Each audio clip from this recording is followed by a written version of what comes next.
Hello, hi, I'm miacaven and welcome back to my channel. Today, we're starting the new thing that I spoke about in my previous video. It's called Crying Corner with Caven. It seems like a good idea considering that all I do is sit on Twitter and sometimes cry and rant and talk about things, and I like speaking into a camera, clearly. I have my iced coffee and we're going to talk about, in general, these crying corners with Caven is going to be about like mental health in general, but there's going to be like other topics we talk about, and it's going to be like a little catch up with me, but you know, a place where you guys can talk as well and feel less misunderstood, I guess. We're gonna just jump right into my instability. And we're also gonna talk about, like it says in the title, coffee and Gilmore girls, and there's a reason for it, and I will explain it. But let's just start at the beginning. What's going on with me? I am actually going to therapy once every 2 weeks now instead of once every week. Everybody cheer! I love it. I love it here. Therapy is good and I recommend it. I know it's not like accessible to everyone, and I know for a lot of people it's really hit and miss, and you have to find one that is that you're gonna basically vibe with. And I personally, I don't really know how this works in America, but in the UK you can do it through the NHS, which I didn't do. Instead I seeked out like my own therapist, and we went with one, and everyone has an intuition, so go with the one that you feel you'd fuck with the best, and you know, hopefully it'll be more than a hit than a miss. It helped. It's nice to have like a dedicated time during the week to let everything out. And I know I'm not the only one who feels this way, but when you're speaking about your problems to your friends or to family or whoever, you it's not that you're uncomfortable to do so, it's more so like, this isn't your job, you know, like this isn't like, you don't have to sit here and listen to me, and I don't want to burden you with this stuff. Whereas a therapist, it makes me feel so much better going to a therapist, because it's like, this is their job. They literally get paid to sit there and listen to you talk about your bullshit. What isn't worth it about that? So if you've been considering it, this is your sign. Go ahead, fucking do it. It's worth it. However, I'm going less because I'm feeling more stable. Not happier, just more stable. There's a difference. Just in myself, and I think for me, I don't want to be dependent on therapy. Like, as good as it is, I don't want to be dependent on it.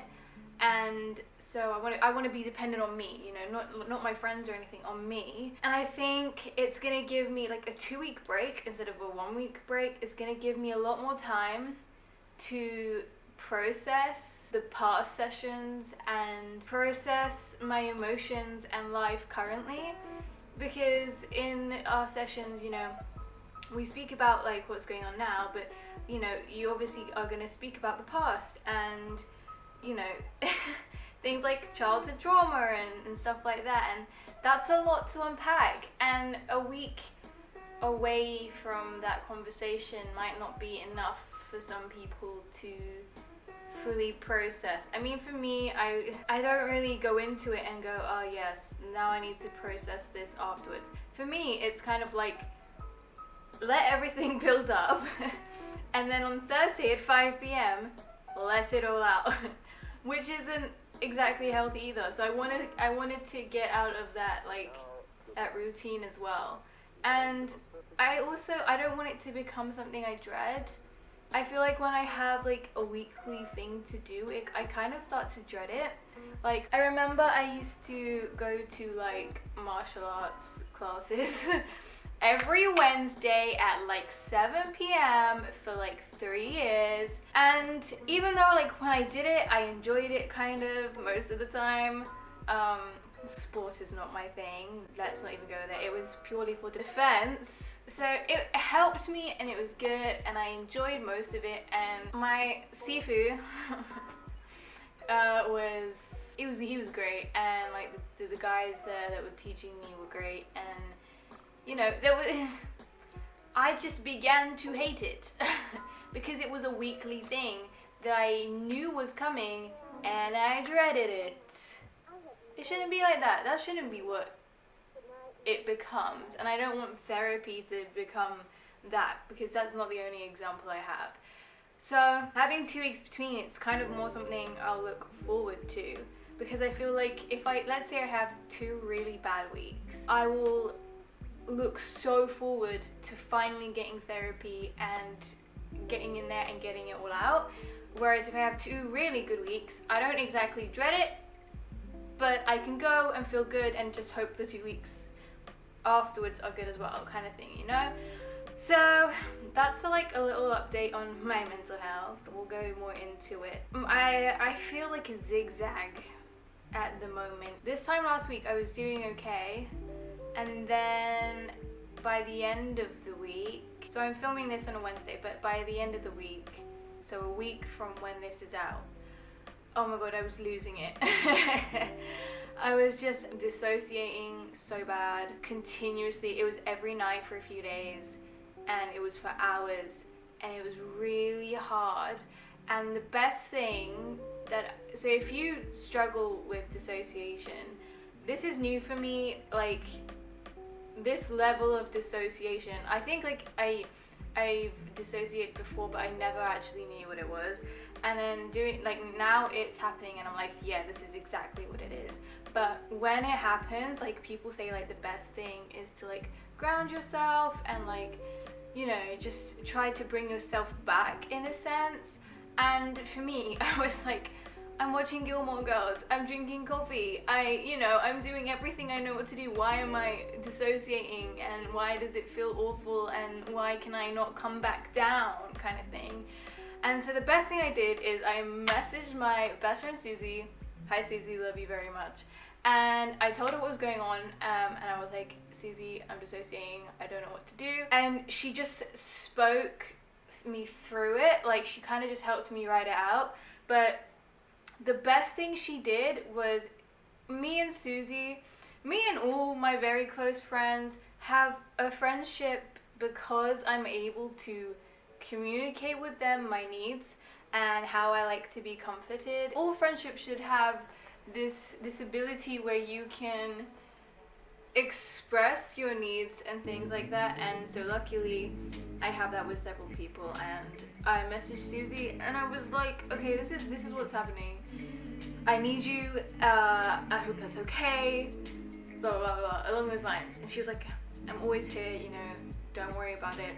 She spoke me through it and she gave me a lot of comfort. And I think there's this whole, like, I don't know if anyone else in the like spiritual community, I guess, gets this, but as intuitives and psychics and things like that, you often, you can tell someone something and channel for them and have visions and things like that.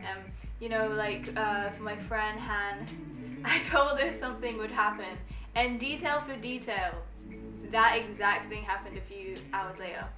And to be so precise and have that proof manifest of your like abilities for other people, you get so in your head as an intuitive about why you can't figure shit out for yourself.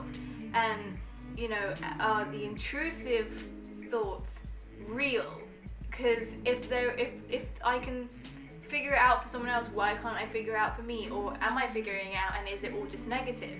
So it's really scary to like do that. So having friends that are also intuitive and psychic is a bonus, because they're like, this is what's real, this is what isn't, this is what's possibly gonna happen, this is what's possibly not gonna happen. And they kind of make you like calm, because then you realize that they are just confirming what you already know, basically, which is helpful. So she did that and she helped me, and the things she said, although some of it were things I wanted to hear, in general it was just the perfect things I needed to hear, like to help me come back down from this dissociation. And I cried. I just cried it out, and crying is like a way of grounding yourself. And so I cried it out and I grounded myself, and I felt so much more normal, and I went to sleep. It happened again the next day, and that one was just really bad. And preferably, I don't want to go to sleep whilst dissociating. It made me have a bad dream, and like in general, I'm just finding like I don't want to go to sleep in a bad state, but it was not like nothing was working to help me out of this dissociation. So I just went to sleep during that one, and then since then I haven't had a bad episode, and I'm not gonna have another one. Then nightmares. I've been feeling these past few days good. Here's the thing, it's like I say I'm good, and then people are like, oh, she's fine. I'm still very mentally ill. I'm not stable. Like okay, during my dissociation, I'm convinced I want to die, and then out of the dissociation, I'm still mentally ill, but I'm not at all at that point. And so I'm better than I was 2 months ago, which is all I'm focusing on, is like getting better no matter like the way it progresses, I guess. And I preach this healing isn't linear, and then I get so frustrated when I have a few bad days. And like I've had a few good days, and I really want the good days to continue. But just because I have the good days doesn't mean I'm okay, you know? Like, I'm good in the present moment, and like I'm good being home and doing this, and I'm good drinking my coffee and watching Gilmore Girls, which I'm gonna get into, and I'm good right now, and I'm working towards the best version of myself I can be for myself. But mentally, it's like, because I'm good, mentally there's like being it's like not flatlined, but like it's calmed down because I'm okay. But it took so many like desperate measures to get to this point, and like put it into perspective, 2 months is a long time for me to be feeling so bad. And what I had to do to get out of that was, it's not nice and it's uncomfortable. And you know, I'll give you an example. One of the things I had to do was I basically dropped out of uni physically. So I am still doing the work. I've done all the work. We finish in 2 weeks. There were a few issues with me going into uni, but the main thing was that mentally I couldn't handle it. I would go in and it would basically be like one big dissociation trip, basically. Like, I would go in and I would be spaced out entirely and isolated myself. It's hard to describe, but I literally would just dissociate. It was like I couldn't recognize anything around me. Yeah, it was just really hard for me to be there and to focus and concentrate on top of my condition pains and my mental health. And it wasn't the best environment for me. It wasn't bad, it just wasn't the best. And I think when I talk about uni, loads of people expect me to be like talking about like normal big uni. I go to a new university. I have 13 people in my class, and we literally have one floor. We have one floor. And my whole life I've gone to new schools, new everything. My secondary was a new school. We were the first year. You know, it's always been that way, and I've always found it kind of easier. It was nice and close-knit in a way, and I think the real experience back then of like having years above you and stuff would have been really overwhelming for me. But now I'm feeling like maybe it would be better. I don't know. I just don't think uni is for me. I never thought uni was for me. I mean, I wanted to go because it was implanted in my brain by society and my family that that's what you're supposed to do. And I had plans pre-corona to go to LA and sort my shit out because I have family there and contacts there, and that was the dream. And then corona happened and just fucked that shit up so bad. But the second I can go, I'm gonna go. And I'm starting these classes online that I have wanted to do for 2 years. And 2 years ago we weren't as financially stable as we are now, and now I'm able to do it, and that's amazing, and I'm really excited. But my point of this whole like uni rant is like I had to remove myself from an environment that just wasn't serving me, and I felt bad because, you know, the uni was supportive of me, and I have a friend there who's equally kind of in a similar boat mentally, and you know, we had each other, and you know, that's what we kind of like were there for each other, and I felt bad for the tutors because they tried so hard for me. And it's not like I'm not doing the work, I'm pretty much ahead of everyone else. I've done all of it at home in my own time, and I'm a hard worker, and I pride myself of that, but it's just the environment, and I mentally couldn't do the hours. It was like, and oh my god, this is just gonna sound like, I'm gonna sound like so ungrateful, but like the hours where I would have to wake up really early, but it was because I live far away, and I'm not in student accom, but it would start at 10:30 or 9, and every day would end at 5:30.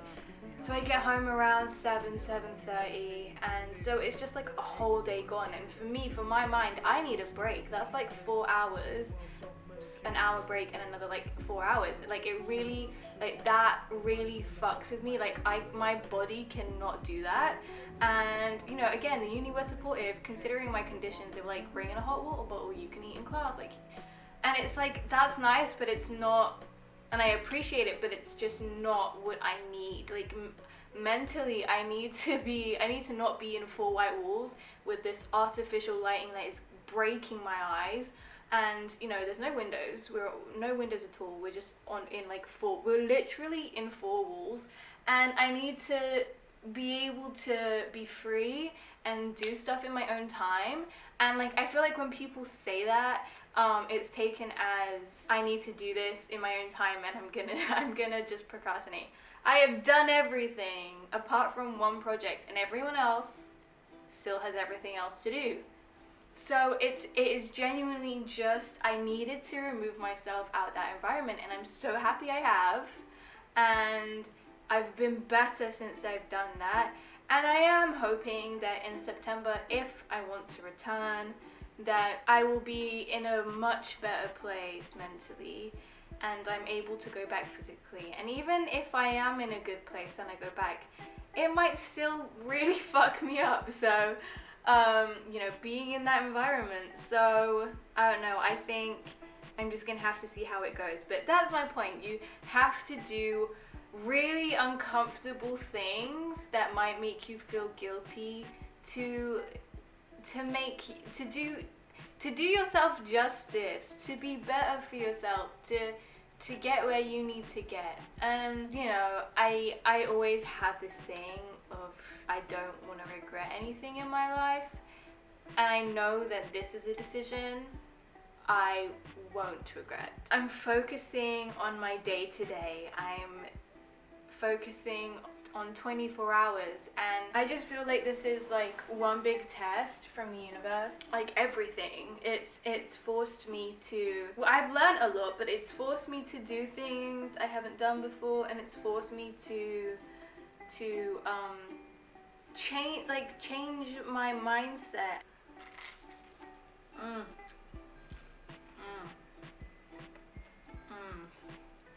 And it's uncomfortable and uneasy, but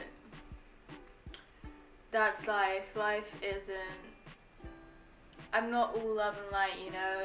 Life isn't a one easy ride, and everyone knows that, but everyone seems to forget, like, the lows are low, the bad is really bad, and sometimes the bad sticks more than the good, and it's up to you, I guess. It's up to you to change that. It is completely up to you. Yes, things are out of our control when certain things happen, but most of it is up to you. To heal, it's up to you.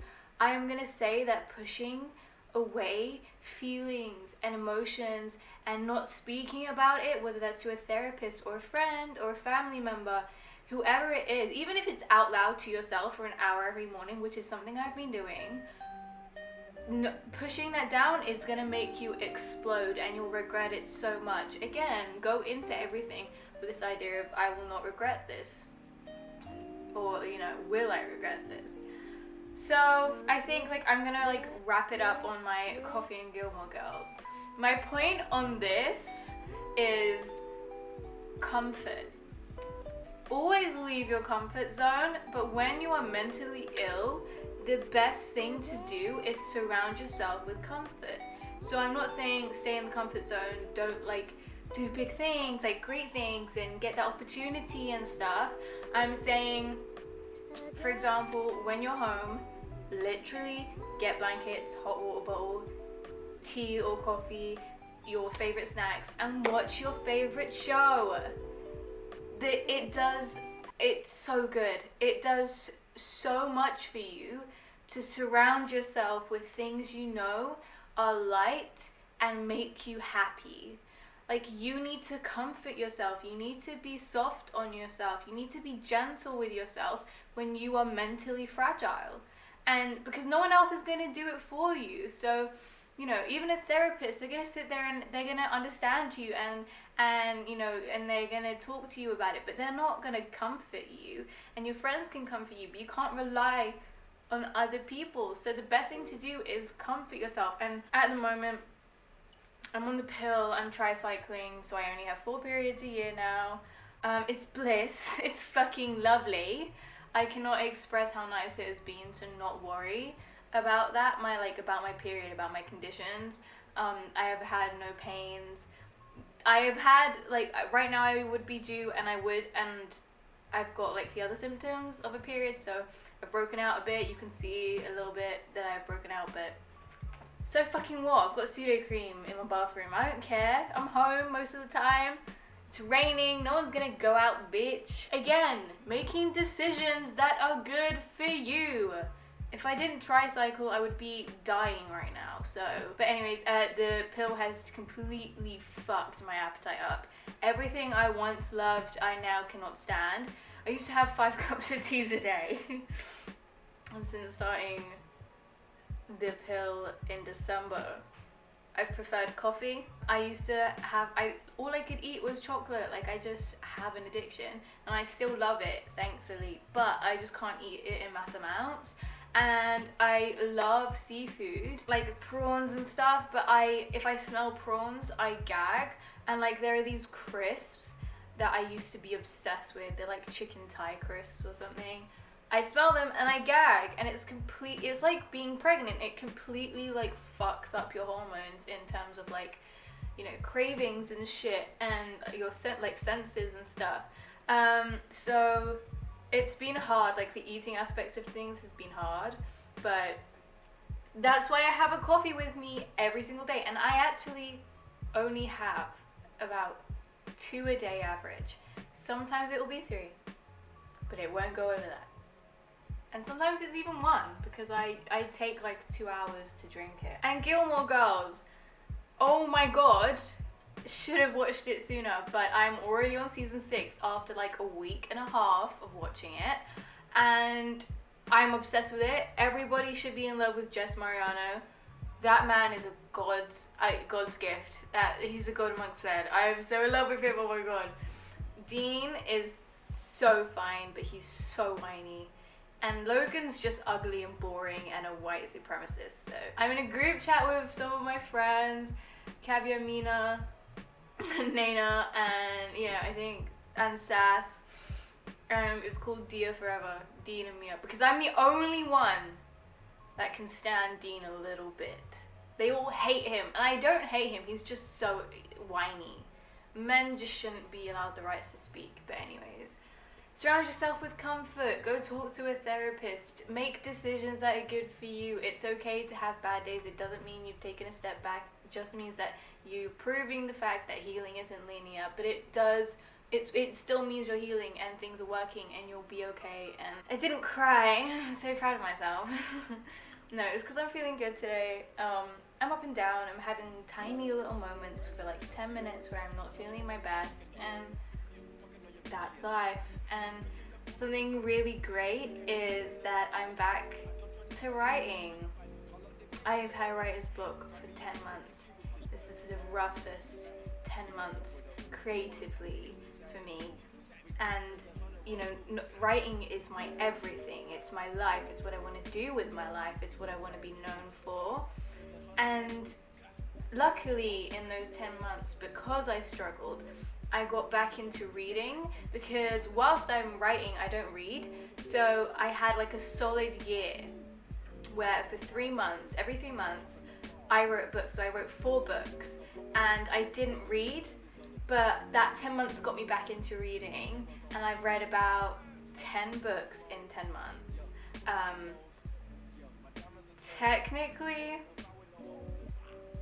I only started reading from January, so it's 10 books in like 4 or 5 months, but it's still an achievement, and I'm back to writing. When I was having my dissociation, and I was speaking to Susie, I was like, I miss writing so much. This isn't me, like, who am I? Like, I used to write every day. It was the one thing I looked forward to. It was like, writing makes me who I am. And I feel like everyone who has met me since August doesn't even know the real me. And they do.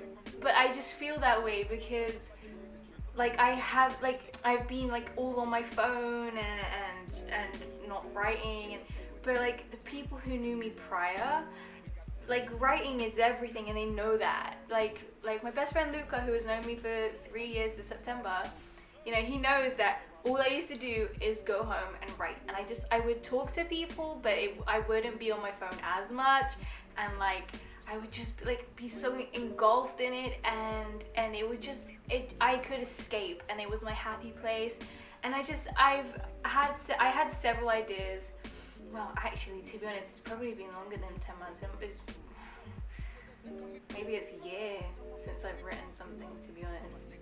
I had ideas. I had ideas in like different genres, because my main genre that I stick to is like this like romance, tragedy, coming of age, like young adult fiction. It's what I know best, and I thought, you know, last summer, I think around June, I was like, I was obsessed with these supernatural like genre books, and I was like, oh my god, why don't I try something new? I tried it, and it lasted a day, and then I tried something sci-fi around July or August, and you know, I've like gone back to both to like try and write it, and it didn't work, and I just, you know, I could not force my writing, but I wasn't having ideas. Like, it's really, I thought it was hard because like so much has already been done, and I think like recently all I follow is like film updates on Twitter, and all I've seen is like a remake of this, remake of that, and it's like, oh my god, like why is no one doing anything original? It's so boring and tiring, and it's like, yes, so much has been done for film and TV. It's been around for how fucking long, but we are human beings with such a complex mind. Like, I find it so impossible to believe that there will one day be a day where all ideas have been done. I just think that's like, no, you know, we have not reached that point, and I know that because I've written 4 books that no one has written anything close to. So during my dissociation, I had an idea, and I was like, holy fuck, stick to this. This could be something. This could be the thing that gets you out of it. This is like the same genre that you are the best at writing. So I'm trying to stick to it. I haven't even written a page yet, but I've planned the characters, I've got a title, and I'm hoping to stick to it. I've got some music already, perfect for the soundtrack. I make soundtracks when I write books. You will see all of them on my Spotify if you want to go have a look. But yes, I've got an idea, and I'm so happy that I've got an idea. I hope it sticks, and I hope I find the motivation to write it. hopefully after editing this, that's what I'm going to be doing for the next few days, and then I'm going to be doing my uni project by Monday. I'm going to start doing that and bang it out. But yeah, I'm so mentally unstable that I am so fucking happy I have a new book idea, because again, it's always been my way of escaping and healing, putting all my emotion into a book that would help someone maybe, or distract someone, or be an escapist book for someone else. I don't know, you know, it's everything to me. So hopefully this fucking pans out for me. Everyone keep me in your prayers, and I will update on the book and me and my mental health in a few weeks time. I might get to a point where we might do like a crying corner every week if I get to start posting twice a week instead, but for now I'll just keep it to like once every few weeks and see how people like it if they do. So that's my wrap up for today. That's my crying corner with Caven episode 1. I think it was a successful one. And if you've watched it all the way through, congrats. Thanks for letting me rant your ear off. I hope in some way it helped you or made you feel comforted. And you can feel free to rant in the comments below, or tell me if this was nice and if you liked it. And if you did, then like it and subscribe and do what you want. I don't really care. It's up to you. But I enjoyed it.